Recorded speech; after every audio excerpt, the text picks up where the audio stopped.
전능하사 천지를 만드신 하나님 아버지를 내가 믿사오며 그 외아들 우리 주 예수 그리스도를 믿사오니 이는 성령으로 잉태하사 동정녀 마리아에게 나시고 본디오 빌라도에게 고난을 받으사 십자가에 못 박혀 죽으시고 장사한 지 사흘 만에 죽은 자 가운데서 다시 살아나시며 하늘에 오르사 전능하신 하나님 우편에 앉아 계시다가 저리로서 산 자와 죽은 자를 심판하러 오시리라. 성령을 믿사오며 거룩한 공예와 성도가 서로 교통하는 것과 죄를 사하여 주시는 것과 몸이 다시 사는 것과 영원히 사는 것을 믿사옵나이다. 아멘. 네, 함께 오늘 주 앞에 올릴 찬송은 314장, 314장 내 구주 예수를 더욱 사랑, 314장입니다. 314장 1절과 3절을 찬송하겠습니다. 314장 1절과 3절. 내 구주 예수를 더욱 사랑, 엎드려 비는 말 들으소서. 내 진정 소원이 내 구주 예수를 더욱 사랑, 더욱 사랑. 이 세상 떠날 때 찬양하고 숨질 때 하는 말 이것일세. 다만 내 비는 말 내 구주 예수를 더욱 사랑, 더욱 사랑. 아멘.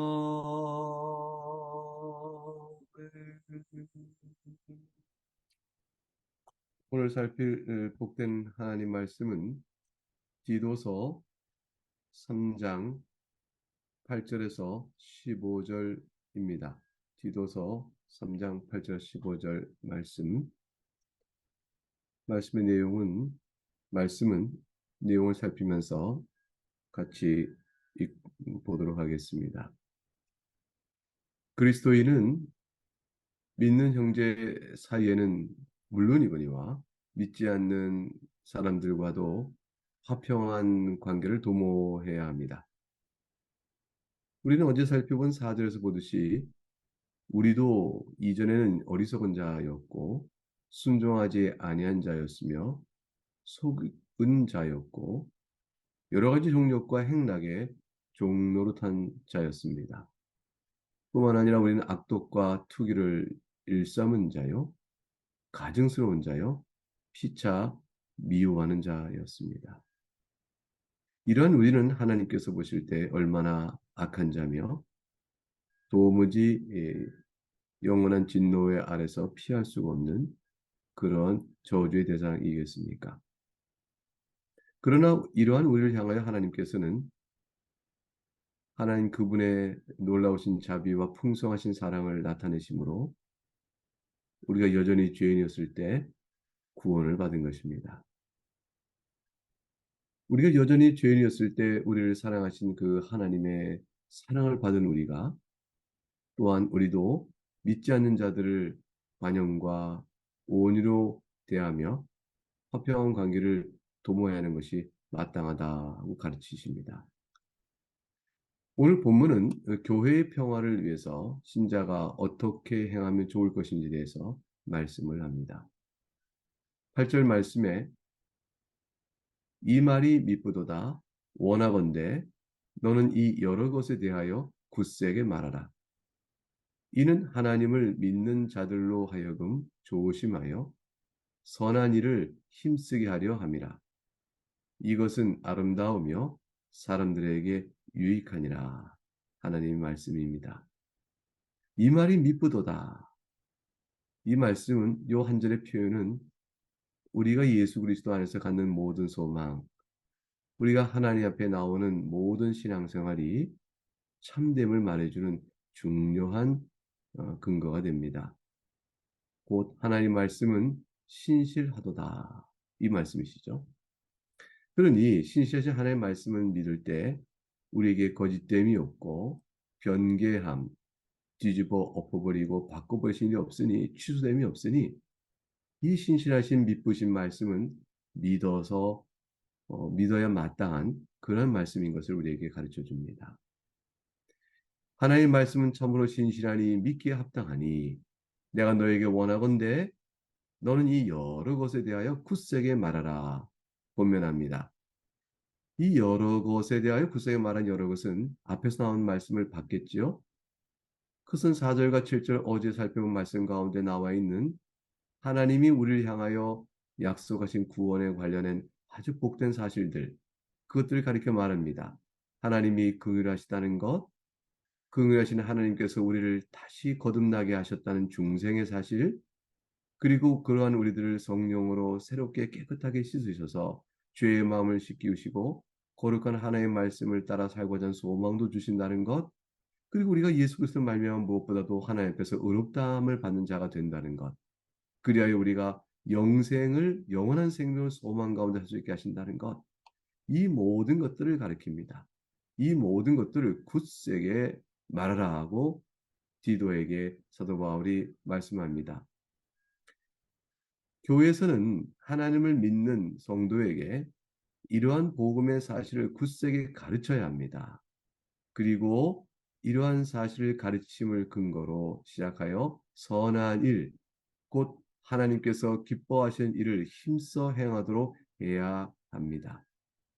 이렇게 하는 일은 선한 일을 하는 성도에게 유익하고 곧 디모데전서 4장 8절에 말씀하신 대로 금생과 내생에 있어서 매우 성도에게 유익합니다. 그러므로 선한 일을 힘쓰게 하고 이것을 실로 아름다우며 사람들에게 유익하다고 오늘 본문의 말씀이 이어지는 것입니다. 그러나 이단은 어떻게 되어야 합니까? 하나님의 말씀을 거칠게 하는 자들에게도 어떻게 되어야 됩니까? 그들에게는 어떻게 해야 되는 것입니까? 이제 9절 말씀을 봅니다. 그러나 어리석은 변론과 족보 이야기와 분쟁과 율법에 대한 다툼은 피하라. 이것은 무익한 것이요 헛된 것이니라. 화평케 한다라는 말씀의 원리에 따라서 모든 대상에게 그리하여야 될 것이로되 이단을 내소는 자들과는 어떻게 해야 됩니까? 첫 번째, 그 내용이 9절에 교훈이 주어지고 있죠. 어리석은 변론과 족보 이야기와 분쟁과 율법에 대한 다툼. 우선 분쟁과 율법에 대한 다툼은 내용이 짐작이 가는데 어리석은 변론과 족보의 이야기는 무엇일까요? 그런 구약에 있는 여러 족보에 대해서 유대인들은 또 각각 그 중에 랍비들은 자신의 족보에 대하여 여러 족보와 관련하여 허황된 상상으로 이런저런 이야기를 꾸몄습니다. 그것은 자신의 가문이 훨씬 더 우월하다라는 주장을 하기 위한 것이었죠. 그러니 헛된 이야기로 자기 족보에 대한 과장된 얘기를 만들어 이렇게 저렇게 말을 할 때 서로 간에 너희만 그러냐 우리도 그렇다라는 헛된 분쟁을 일으키게 되어집니다. 또 하나 율법은 하나님의 뜻이므로 그 하나님의 말씀을 그대로 지켜야 할 것인데 하나님의 말씀에 담겨 있는 참된 원리를 하나님의 죄인된 우리를 사랑하시고 우리 또한 서로 간에 사랑해야 될 것이라는 이와 같은 율법에 관한 원리를 잘 드러내 율법의 뜻을 따져 생각하면 그것이 무엇인지 알 수 있겠으나 자신들이 무엇이 율법을 지키는 것이고 어떻게 하면 율법을 어기는 것인가를 놓고 각각의 규정적인 다툼을 한다는 것은 매우 어리석은 일이었습니다. 사도 바울은 이러한 랍비들의 또 서기관들의 바리새인들의 그 폐해를 잘 아시고 이런 것을 다투는 논쟁은 도리어 피하라 말씀합니다. 왜 그러냐면 그와 같은 일을 하는 것은 현재 우리 살아가는 금생애뿐 아니라 오는 내생의 경건을 위한 것과 관련해서도 아무런 유익이 없기 때문입니다. 무익한 것이죠. 그러면 이단과 변론을 피하게만 되는 것인가?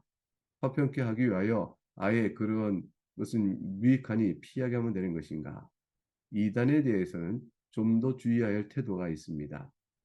그것이 10절과 11절 말씀에서 이어져 나옵니다.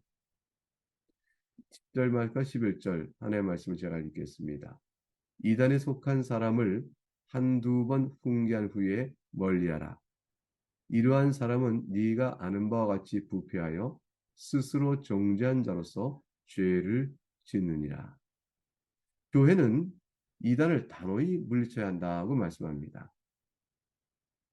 그대로 묵인하면 그것이 쓴 뿌리가 되어서 교회의 진리와 영적 거룩함과 평화를 해치게 되기 때문입니다. 그런데 본문을 잘 살펴보면 한두 번 훈계한 후에 멀리하라고 말씀합니다. 한두 번 훈계한 후에 라는 이 말씀은 이단으로 의심되는 사람이 과연 이단을 좇는 자인가를 말하는 증거가 확실한가? 이런 것들을 먼저 파악하고 과연 그러하다면 돌이켜 회개할 기회를 주라라는 것입니다. 한두 번 훈계는 아픈 것이지만 그러나 훈계 자체는 돌이킬 기회가 되는 것입니다. 하나님의 징계는 우리에게 아픔이 됩니다. 그러나 그 징계는 우리에게 돌이키는 사랑의 기회인 것입니다. 하나님의 말씀의 교훈은 우리에게 아픕니다. 그러나 그 아픔은 우리에게 죄를 싸워 이기고 멀리하도록 하는 하나님의 사랑의 기회인 것이죠. 이단인가 의심되는 사람, 과연 이단이란 증거가 확실하다라고 싶을 때라도 그를 한두 번 훈계하라. 과연 그러하다면 그리고 돌이켜 회개할 기회를 주라라는 것이죠. 만일 교회의 권면을 듣고 돌이킨다면 교회는 이들을 함께 품어야 한다라는 것입니다. 그러기 위해서 한두 번 훈계하라라고 먼저 주어진 것이죠. 그러나 이러한 기회를 주었음에도 불구하고 저들이 완고하여 거부한다면 교회는 이들을 징계하는 단계로 나아갑니다. 이러한 사람은 11절 말씀에 이른 바와 같이 부패한 사람들입니다. 그리하여 스스로 정죄한 자로서 죄를 짓는 사람입니다. 다시 말하면 타락하여 진리를 거역하기를 자신의 의지와 고집을 따라 행함으로 자기 스스로에게 죄를 부여하는 자라 할 것입니다. 이제 12절과 14절의 말씀을 살핍니다. 이 말씀 대목은 사도 바울이 디도에게 보내는 서신을 마무리하면서 그 사역하는 사역지의 상황을 보시고 사역지를 새로 배정합니다. 그리고 마무리의 문안과 복을 선언해 준 내용으로 이어져 갑니다. 12절 말씀을 보겠습니다. 내가 아데마나 두기고를 너에게 보내리니 그때 네가 급히 니고볼리로 내게 오라. 내가 거기서 겨울을 지내기로 작정하였노라. 하나님의 말씀입니다. 아데마와 두기고를 보낸다고 하죠. 아데마에 대해서는 누구인지 어떤 사람인지 성경을 통해 우리가 아는 바가 없습니다. 근데 두기고는 아시아 출신인 것을 알고요. 1차 로마의 감옥 중에 있었을 때 바울이 그때 오네시모와 함께 소아시아를 방문하여 에베소서, 골로새서, 빌레몬서를 두루 전달한 바울의 동역자입니다. 디도를 불러서 니고볼리에 합류하기를 바랬고 그리고 디도가 니고볼리에 가게 되면 그레데의 자리가 비죠. 그 자리를 두기고에 맡기고자 하는 뜻을 밝히고 있습니다. 이것은 사도 바울이 상황에 따라서 적절히 사역자를 배치하여 자신의 사역에 도움을 얻고 또 빈자리가 없도록 교회를 지키고 사랑하는 적절한 사역자를 세워 계속 세워가는 사도 바울의 목회적 배려를 볼 수가 있습니다. 교회는 지도자, 말씀의 지도자를 비워놓는 것이 아니죠. 그것을 세움으로 그를 통하여 복음의 말씀, 하나님 우리를 사랑하는 그 구원의 은택들을 계속해서 가르쳐야 합니다. 13절에 가니까 율법 교사 세나와 및 아볼로를 급히 먼저 보내어 그들로 부족함이 없게 하고, 하나님의 말씀입니다. 세나는 율법 교사라 이렇게 표현되어 있습니다. 바로 알 수 있는 것은 세나는 율법에 능한 사람이구나. 그걸 알 수 있죠. 그거 외에는 세나에 대한 정보는 없습니다. 근데 아볼로는 우리가 많이 익숙한 이름이죠. 역시 성경에 매우 능한 알렉산드리아 출신의 유대인입니다. 아볼로는 에베소에서 아굴라와 브리스글라의 가르침을 받았으며 이후 성경교사로 활동을 합니다. 바울은 이 두 사람의 손에 디도에게 보내는 이 서신을 들려서 디도에게 보낸 것으로 성경학자들은 얘기합니다. 그러니 세나와 아볼로를 통하여 디도에게 이 편지를 전하면서 이르기를 급히 먼저 보내요 라고 말하는 겁니다. 급히 서두른다는 뜻이 아니고 잘 살피어 근면하게 준비해 보내라는 뜻입니다. 바울은 디도에게 이들이 물질로 궁핍함을 겪지 않도록 잘 준비해 보내라고 말씀하는 것입니다. 필요한 것들을 잘 챙겨서 이들이 부족함이 없도록 내게 보내달라는 뜻이죠. 이렇게 하는 것은 성도 사이에 마땅한 일이니 게으르거나 무심하게 할 일이 아니라는 뜻을 담고 있습니다. 그래서 14절의 말씀의 내용을 보게 되면 14절의 말씀이 바로 13절의 말씀에 대한 말씀에 대한 원리가 되어집니다. 14절 말씀을 하나님 말씀을 읽겠습니다. 또 우리 사람들도 열매 없는 자가 되지 않게 하기 위하여 필요한 것을 준비하는 좋은 일에 힘쓰기를 배우게 하라. 디도가 세나와 아볼로에게 필요한 것을 잘 부지런히 세밀히 살펴 공급하여 보내는 일을 하게 되면 이것이 교회를 유익하게 한다라고 말씀하고 있는 것입니다. 왜냐하면 이를 통해서 형제 자매들이 서로 본을 받게 되어지고 그런 선한 일에 더욱더 힘쓰는 일을 배우게 되는 것이며 그러면 하나님께서 기뻐하시는 열매를 풍성하게 맺게 되는 것이기 때문입니다. 그러므로 이를 힘써 배우도록 행하라고 말씀하는 것이죠. 물질을 가진 자가 물질이 빈궁한 자를 돕는 일을 행하면 하나님께서는 기뻐하십니다. 사도행전 20장 35절에 있는 하나님의 말씀을 들으시기 바랍니다. 범사에 여러분에게 모본을 보여준 바와 같이 수고하여 약한 사람을 돕고 또 주 예수께서 친히 말씀하신 바 주는 것이 받는 것보다 복이 있다 하심을 기억하여야 할지니라. 이 말씀에 근거하여 사도 바울은 여러 교회에 두루 교회를 세우고 또 다른 교회가 약한 다른 교회를 또 돌보고 또 한 교회 내의 지교회 안에서 서로 성도 간의 교통이 이와 같은 일통에 있기를 바라고 그렇게 하여 복음 사역을 든든히 세울 것을 격려합니다. 어떤 이들은 교회는 말씀을 전하고 이 약한 자를 돕는 일 같은 일은 무심해도 된다고 생각하는 오해가 있는데 성경의 본문들은 그렇지 않다는 사실을 우리에게 보여줍니다. 이제 바울 사도는 마지막 문안과 강복을 선언하면서 디도서의 매듭을 짓습니다. 15절 말씀입니다. 나와 함께 있는 자가 다 네게 문안하니 믿음 안에서 우리를 사랑하는 자들에게도 너도 문안하라. 은혜가 너희 무리에게 있을지어다. 하나님의 말씀입니다. 바울은 자신의 인사와 더불어 자신과 동역하는 자들의 인사를 또한 전해주고 있습니다. 이것은 개인의 행함이 아니요 바울과 함께한 동역자들과 더불어 함께 하고 있음을 보여주고 있는 것이죠. 디도서의 편지는 바울의 편지이지만 바울을 동역하는 무리가 같은 뜻을 갖고 디도서에 권면하는 것임을 말해줍니다. 이 편지는 디도에게 보내진 것이지만 이 편지를 읽는 모든 교회 공동체에게 주는 것이며 우리에게도 또한 주는 교훈인 것입니다.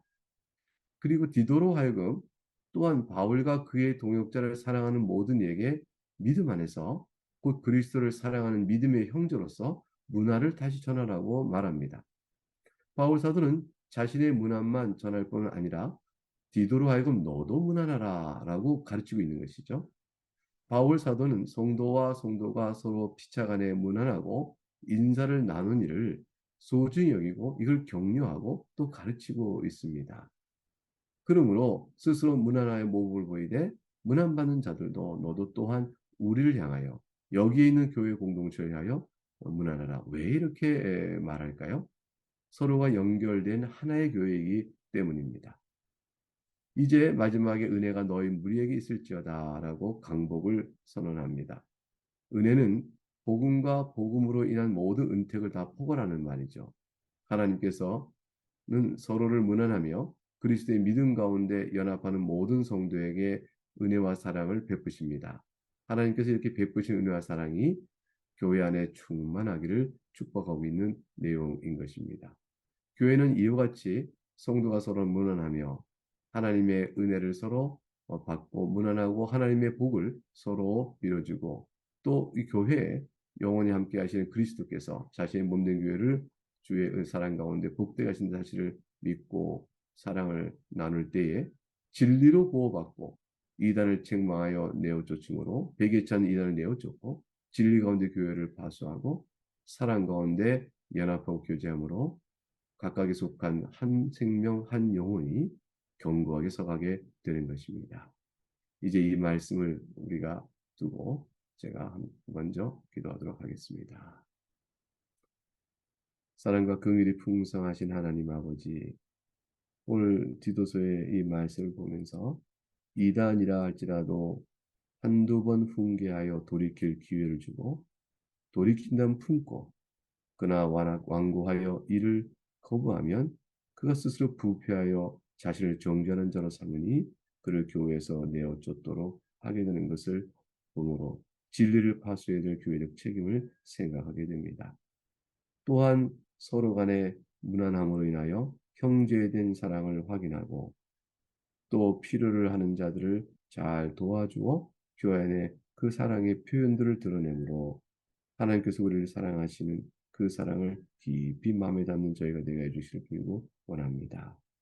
우리가 여전히 죄인 되었을 때 사랑하신 주님을 생각하며 연약한 자와 서로 사랑하는 믿지 않는 자들 향해서까지도 그 사랑 가운데 행할 주의 교훈을 받았사오니 이걸 마음에 두고 우리가 적용하며 살아가는 저희가 되게 하여 주시옵소서.